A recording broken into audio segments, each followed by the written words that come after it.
Dans la cour principale de la compagnie de gendarmerie de Bafia, quelques-uns des hors-la-loi qui jouent depuis quelque temps avec les nerfs des populations et des usagers de la nationale numéro 4. C'est avec ce matériel qu'ils agressaient des pénibles citoyens.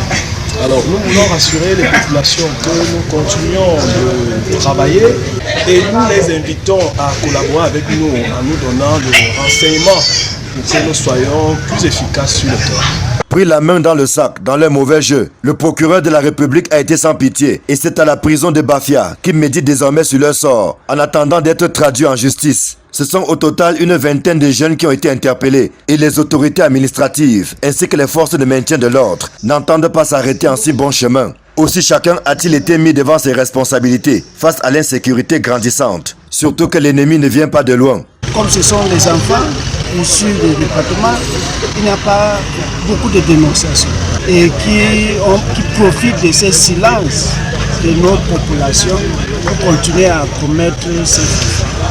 Donc aujourd'hui, nous sommes convenus avec tout le monde qu'il faut une dénonciation systématique.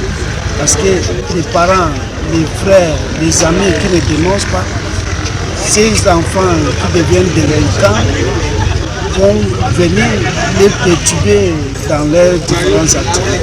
L'exécutif communal, les chefs traditionnels, les syndicats de mototaxi et les habitants de la ville ne doivent aucunement baisser la garde. Nous, le mototaxi, nous avons pris vraiment notre résolution en main et de dire vraiment que nous avons confectionné vraiment les gilets. Vous savez bien qu'il y a le brevet galeux partout. Ce qui se fait là est qu'avec notre identification que nous sommes en train de faire, tu dois prouver vraiment qui est mototaxi et qui ne l'est pas. Nous avons pris des mesures pour faire face, d'un commun accord pour faire face, pour parer ou ne serait-ce qu'éradiquer.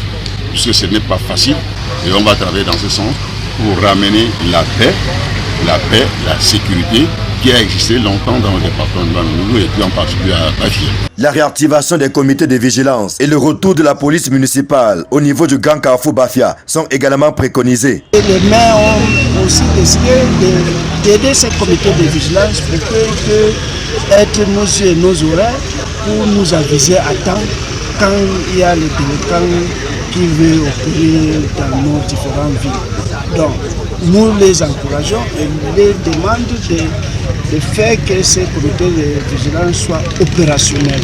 Nous demandons aux élites Bamois et aux autorités de Bafia de se rapprocher de Madame le maire, vraiment qu'on nous remette au moins cette police municipale ici à Lac-Solou pour que nous puissions avoir de la paix.